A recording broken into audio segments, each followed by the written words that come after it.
Shalom saudaraku yang dikasih Tuhan. Kembali kita akan melanjutkan pelajaran The Secret of Titus. Titus, salam seperti Kristus. Di dalam ayat yang keempat dan 5 kita akan belajar, saudaraku. Ini adalah nasihat untuk perempuan muda. Saya bacakan dalam terjemahan King James Indonesia. Supaya mereka itu mendidik perempuan-perempuan muda menjadi bijaksana, mengasihi suaminya dan mengasihi anak-anaknya.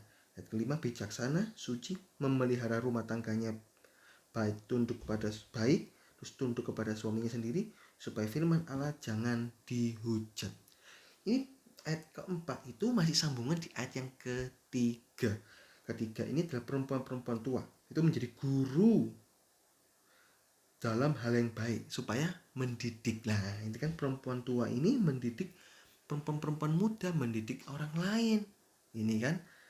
Tapi kita bisa belajar di sini nasihat untuk perempuan muda gitu, walaupun masih dalam sambungan di ayat yang ketiga. Ini sambungan supaya, jadi sambungan dari ayat yang ketiga. Perempuan tua mendidik perempuan muda, mendidik anak perempuan, menantu perempuan, mendidik cucu perempuan, mendidik macam-macam hal dididik dengan syarat apa, hal-hal yang sudah dijelaskan di ayat yang keempat lima. Tapi dalam hal yang lebih luas kita bisa melihat di sini itu ayat 45 kita belajar tentang perempuan muda. Perempuan muda itu ada nasihat 6, 7, 8 nasihat, saudara ya. 8 nasihat. Perempuan tua harus bisa mengajarkan atau memuridkan perempuan-perempuan muda untuk bertumbuh. Ini nasihatnya apa, saudaraku? Yang pertama, menguasai diri. Ini penguasaan diri ini hampir ada dalam nasihat Paulus. Memang ini sikap penting dalam kehidupan kekristenan, penguasaan diri. Juga bagi perempuan muda diminta untuk menguasai diri dalam segala sesuatu. Nggak boleh menang-menang sendiri, egois. Harus bersikap tepat sesuai waktunya Tuhan. Kalau dia sudah bersuami, jangan ngomong menang-menang sendiri, memborosan dan lain sebagainya. Ayo penguasai diri, shopping sana shopping sini, dan akhirnya uang habis. Loh, jangan. Penguasaan diri, jadi pengatur rumah tangga dengan baik. Kedua, mengasihi suaminya. Ini jika perempuan-perempuan muda ini sudah punya suami, harus mengasihi. Jangan aduh getun aku atau penyesal aku menikah dengan suami ini, ternyata nggak soge, nggak kaya. Loh, jangan begitu. Kalau sudah menikah, dikasihi. Mungkin ada suami yang nggak bisa kerja, tingkatan gajinya lebih rendah daripada perempuan muda ini, ya harus dihargai tetap. Jangan kamu nggak bisa kerja sendiri rumah lah, ini loh apa, ngasuh anak ini loh. Jangan. Mengasihi suami, ayo membantu suami. Kalau suami nggak bisa kerja, tolong suami. Kalau suami gak pinter, ayo bersatu dengan suami. Ayo, mana yang gak bisa, ayo saling memberi nasihat, saling menguatkan satu dengan yang lain. Ini loh mengasihi suami. Jangan diejek dan dihina. Mungkin suami lebih tidak, orang tidak punya, yang perempuan lebih orang punya. Jangan dihina. Waduh, kamu ini balung kirim munggah amben. Kasar itu, saudaraku. Itu bahasa Jawa itu tulang miskin naik ranjang. Loh, itu kasar sekali, ucapan yang sangat keji, sangat jelek, jahat di mata Tuhan. Kalau perempuan muda ini yang kaya ini dapat suami yang tidak kaya, ya sudah, terimalah. Karena kamu sudah mau dengan dia, sudah menikah, terima, dia belajar. Ayo bertumbuh bareng-bareng, saling menguatkan sehingga si suami ini bisa sukses dalam dunia kerja juga, saling menolong. Nah, ini saudara, penolong itu mengasihi suami. Ketiga, mengasihi anak-anak. Nah, ini jika dikaruniakan anak, maka juga harus dikasihi. Di sini tidak sebatas kasih secara tindakan jasmani. Jadi anak diberikan mainan, diberikan handphone, diberikan laptop dan lain sebagainya, tapi sampai tindakan-tindakan rohani, yaitu mendidik dalam kebenaran firman. Perempuan muda harus bisa mendidik anak-anaknya, karena anak-anak ini suatu keturunan ilahi. Maliaki 2:15. yang akan dipakai Allah untuk menggenapi rencananya. Jangan sampai anak-anak hanya diberikan fasilitas jasmani, rohaninya jatuh, saudara. Akibatnya bisa seperti Pengkhotbah 5 ayat yang ke-12 dan 13. Kita baca Pengkhotbah 5 ayat 12 sampai 13. Ini menarik sekali. Pengkhotbah 5 ayat 12 sampai 13. Ada kemalangan yang menyedihkan. Kulihat di bawah matahari kekayaan yang disimpan oleh pemiliknya menjadi kecelakaannya sendiri, dan kekayaan itu binasa oleh kemalangan, sehingga tidak ada sesuatu pun padanya untuk anaknya. Kekayaan binasa. Ini loh, keturunannya itu tidak mendapat apa-apa dari kekayaan ini. Gak dapat apa-apa. Hal yang penting saat kita memperanakan seorang anak adalah memberikan warisan rohani bagi anak-anak kita. Warisan yang berharga bukanlah harta kekayaan yang fana, melainkan harta kekayaan yang kekal. Allah menghendaki keturunan kita menjadi keturunan ilahi, yaitu keturunan yang siap dipakai Allah, keturunan yang akan melanjutkan tongkat estafet pelayanan kita, keturunan yang akan melakukan perkara-perkara untuk Tuhan yang lebih dari apa yang sudah kita kerjakan. Kata putra manusia Yesus, kamu akan dapat lebih dari apa yang saya kerjakan. Itu Yohanes 14 ayat 12. Beberapa orang tua menurunkan kekayaan yang begitu besar bagi anak-anaknya. Mungkin punya 10 pabrik, anaknya dikasih semua, tapi tanpa diberi warisan rohani. Akibatnya apa? Anak-anaknya itu berfoya-foya, melasatkan diri dalam dosa, berkubang dalam dosa karena hartanya banyak. Mau apapun bisa, sehingga gaya hidupnya hedonisme, terus berbuat dosa, bahkan karena orang tua saya kaya, crazy rich. Termasuk golongan orang-orang kaya, super kaya itu. Ya meskipun dia seperti Salomo, tapi dia bisa berkata, apa yang ku lihat tidak ku rintangi mataku. Aku lihat mau beli. Ada tas keluaran baru, beli. Kalau zaman pandemi, tas mewah, masuk di dalam ruangan kaca, gak bisa apa-apa. Tapi kalau hati yang mewah, hati yang punya damai sejahtera, itu yang bisa dibagi-bagikan.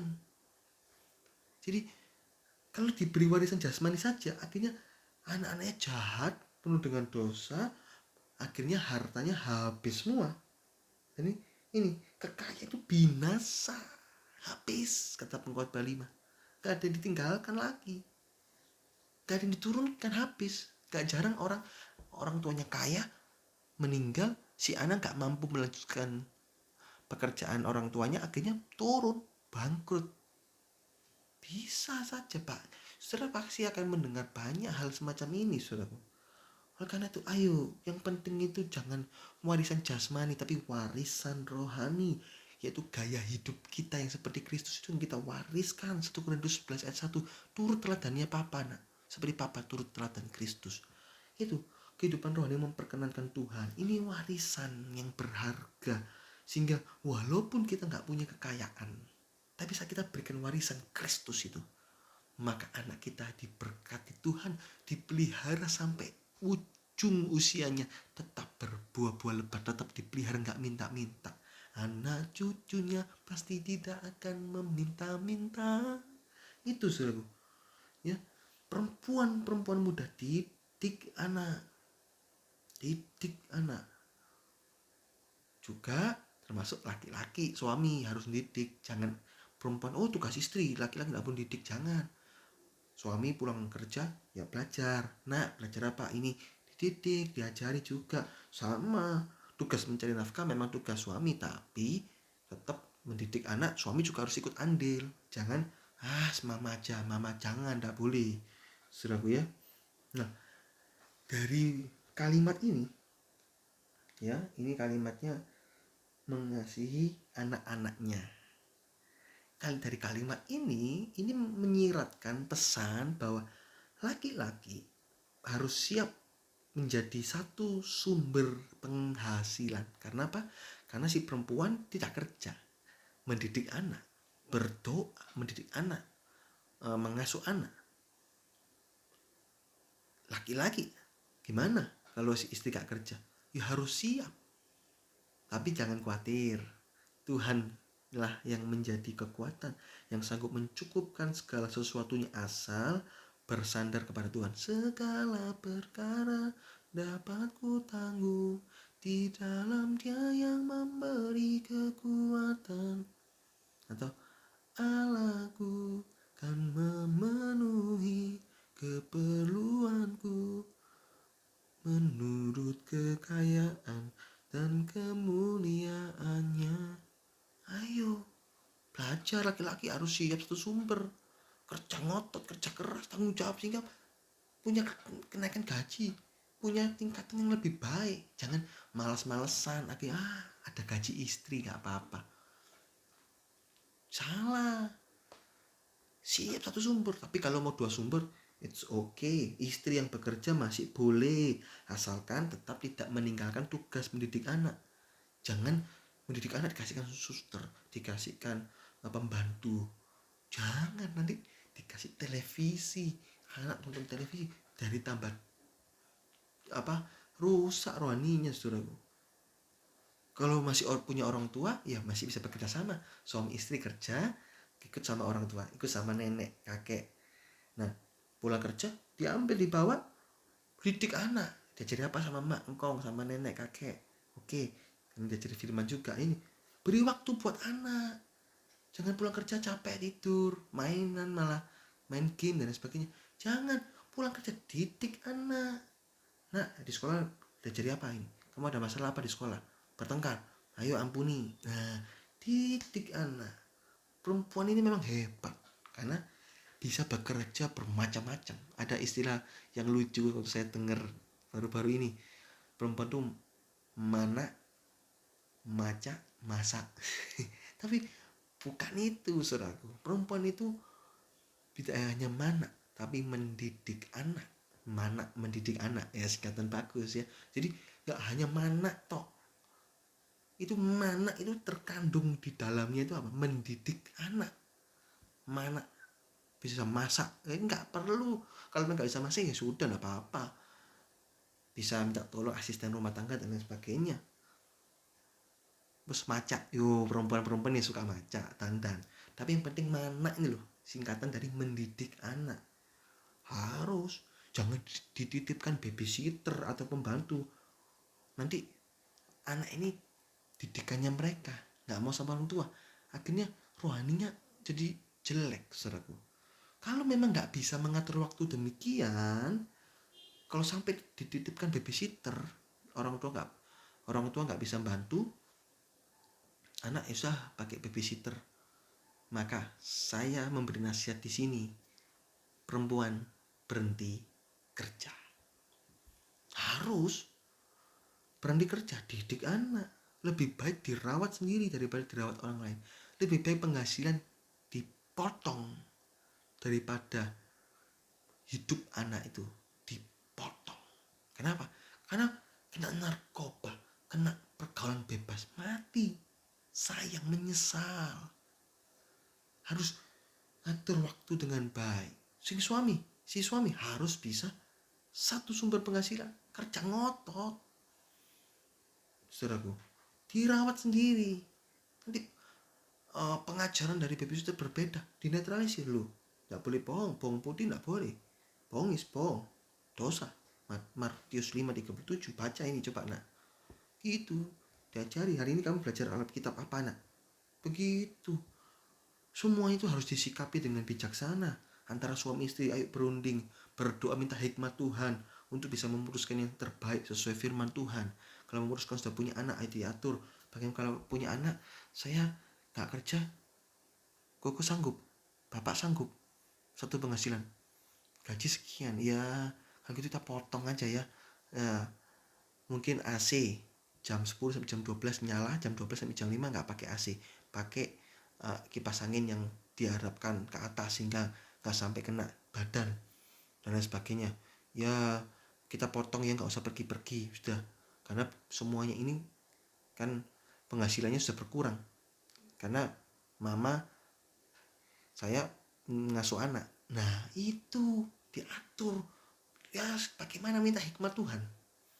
Dan Tuhan akan memberkati kita, ya.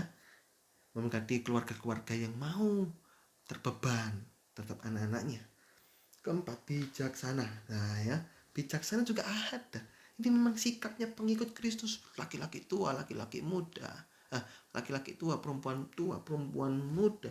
Walaupun masih muda, bisa kok bijaksana, bahkan lebih bijaksana daripada orang-orang tua yang tidak mengenal Tuhan. Kata Mazmur 119 ayat 98 sampai 100. Perempuan muda harus bisa bijaksana dalam memutuskan yang terbaik menurut firman Tuhan. Dalam keluarga, ayo bijaksana, pilih keputusan yang terbaik menurut firman Tuhan, terutama juga dalam hal mendidik anak. Kelima, hidup suci. Ini sifat Kristus yang tidak bisa diganggu gugat. Suci itu ruang lingkupnya di mana saja, kapan saja, dalam hal apa saja, dulu, sekarang, dan yang akan datang, tetap suci. Perempuan muda walaupun tidak menikah tetap suci, mempertahankan hidup bujang dan kesucian Tuhan, nggak terbakar. Kalau memang terbakar, ya mau nikah saja. Tapi kalau belum dapat yang cocok, yang sesuai firman Tuhan, yang sesuai kriteria Tuhan, itu sudah jangan dipaksa. Wis sudah umur 30, asal comot saja, laki-laki nggak kenal Tuhan, nggak apa-apa, yang penting asal soge. Aduh, bahaya kalau asal kaya, nanti bisa jadi rusak rohani, rencana Allah jadi rusak, saudaraku. Ya, itu yang kelima. Sekarang yang keenam itu memelihara rumah tangganya. Dalam bahasa Yunaninya itu oikouros. Kalau dalam bahasa Italia itu oikonomos. Ini oikouros. Nah, artinya apa sih oikouros ini, saudara? Artinya sih pengatur rumah tangga. Memang kata ini mirip dengan kata oikonomos, tetapi bedanya oikonomos ini kata benda, sedangkan oikouros itu kata sifat. Oikonomos lebih ke arah mengatur peraturan-peraturan agar perusahaannya bisa berjalan dengan baik. Istilahnya sebagai manajer. Kembali sedang juga manajer, mengatur semua segi. Oikouros itu lebih ke arah karakter untuk menjaga rumah tangganya. Ini karakter atau sifat menjaga, ngayomi, ngemong, itu bahasa Jawa, atau karakter yang memproteksi. Ini sifatnya, karakter perempuan muda mengatur rumah tangga. Memang sifatnya itu kepingin untuk itu, saudara. Ini oikouros. Ini menjadi bukti bahwa perempuan itu haruslah punya karakter sebagai penjaga rumah tangganya sendiri, juga penjaga suami, penjaga anak-anaknya. Penjaga di sini meliputi perkara rohani dan perkara jasmani. Perkara rohani bisa menjadi pertukaran firman Tuhan dari suami dan anak-anak. Suami, ayo bertukar firman Tuhan, saling menguatkan. Dengan anak-anak, dididik anak dalam firman Tuhan, dimana terus beri perkara-perkara rohani dalam rumah tangga. Rumah tangga ini diisi dengan perkara rohani, menghadirkan Kristus dalam rumah tangga, sehingga terbentuk rumah tangga yang kokoh, tahan dalam pencobaan apapun. Biasanya di sini istri akan lebih banyak bergumul dalam doa, mendoakan seisi keluarganya. Itu oikouros. Berdoa untuk keluarga itu oikouros. Sifatnya yang ngayomi itu. Hal jasmani bisa menjadi penyedia fasilitas untuk keluarganya, walaupun yang bekerja suami. Dalam hal ini mengatur keuangan dengan baik, karena suami mungkin gajian dikasihkan istri, dan istri ngatur supaya bisa cukup sampai 1 bulan. Itu oikouros, kepingin ngatur seperti itu sifatnya. Juga memikirkan kesehatan keluarganya, dalam arti masak dengan baik, mungkin gak ada micin, gak ada apa, dimasakkan, atur, pikir supaya anaknya sehat, suaminya sehat, dan sisi rumah tangganya sehat. Itu oikouros. Ini sifat yang mengatur rumah tangga, ingin memberikan yang terbaik dalam keluarganya, sehingga rencana Tuhan digenapi dalam keluarganya. Ini ya arti oikouros, memelihara rumah tangga. Ketujuh, baik. Ini juga karakter perempuan muda. Baik itu artinya memberikan keuntungan bagi keluarganya. Bukan perempuan yang egois, yang hanya memikirkan diri sendiri, yang penting saya shopping, senang, anak saya telantarkan, suami saya telantarkan. Jangan seperti itu. Perempuan muda belajar firman sehingga bisa berlaku baik, karena apa yang baik itu patokannya firman, bukan bukan budi pekerti, bukan falsafah manusia, bukan firman Tuhan. Ini patokan yang baik, bisa membagi-bagi hal yang baik. Galatia 6 ayat 6. Tidak semua apa yang baik di mata manusia itu baik di mata Tuhan. 1 Korintus 6 ayat 12. Jadi perempuan muda ini belajar dari firman dan bagi-bagi perkara yang baik, yang suci untuk pertumbuhan rohani. Kedelapan, tunduk kepada suami. Ini bagian terakhir, tunduk kepada suami. Ini perintah Tuhan juga, yaitu tunduk kepada suami seperti kepada Tuhan. Efesus 5 ayat yang ke-22. Tunduk kepada Tuhan itu berarti mentaati firman Tuhan. Ya, mentaati firman Tuhan. Nah, kalau tunduk kepada suami berarti juga harus mentaati firman Tuhan juga.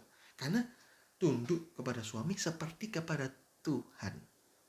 Ya, tunduk kepada Tuhan itu berarti mentaati firman. Tunduk kepada Tuhan, suami berarti juga harus mentaati firman Tuhan, karena firman Tuhan di atas. Tuhan di atas, suami di bawah.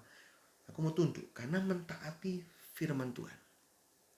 Ini perintah yang gak bisa diubah oleh kita. Tuhan Yesus, Allah memberikan perintah tunduk. Istri tunduk kepada suami. Ya, jika perintah suami tidak sesuai firman Tuhan, maka si istri tetap taat kepada firman Tuhan. Istri tidak boleh tunduk. Bukan berarti kasar, bukan berarti jahat, bukan berarti bertengkar dengan emosi, tidak bertunduk itu artinya tidak setuju dengan dosa suami. Misalnya suami bawa pulang uang dari mana? Dari korupsi, bawa balik. Saya nggak akan mau makan dari hasil uang korupsimu. Biar saya kerja, biar anak kita, saya kerja, saya nafkahi anak-anak. Itu istri tegas. Enggak, aduh aku nggak bisa kerja. Ya tak apa-apa, wis makan uang korupsi. Aduh jangan, suraku. Ayo, kalau nggak bisa diterima, ditegur nggak bisa diterima, didoakan si suaminya. Jangan dibalas jahat dengan jahat. Oh kamu bisa selingkuh, saya bukan selingkuh juga. Waduh, hancur saudara rumah tangga.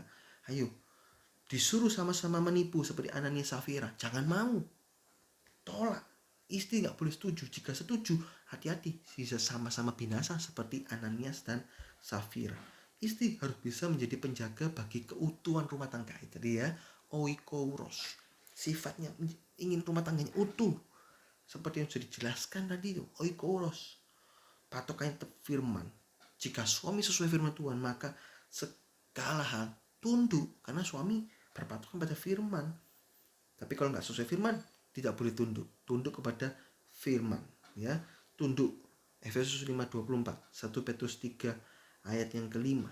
Nah, istri tunduk kepada suami, tapi istri menaruh pengharapan kepada Tuhan. Tuhan tolong suami saya, Tuhan berkati suami saya. Dengan tunduk, kita makin berharap kepada Tuhan. Kalau suami macam-macam, lawannya itu Tuhan loh.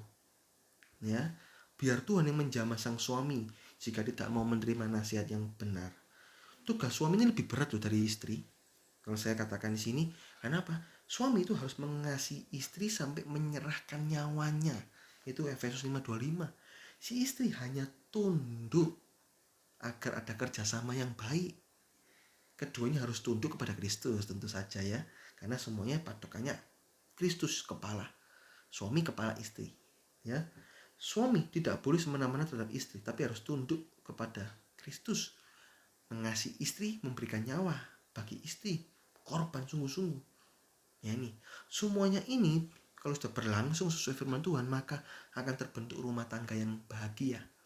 When Jesus in the family, happy happy home, happy happy home, happy happy home, happy happy home.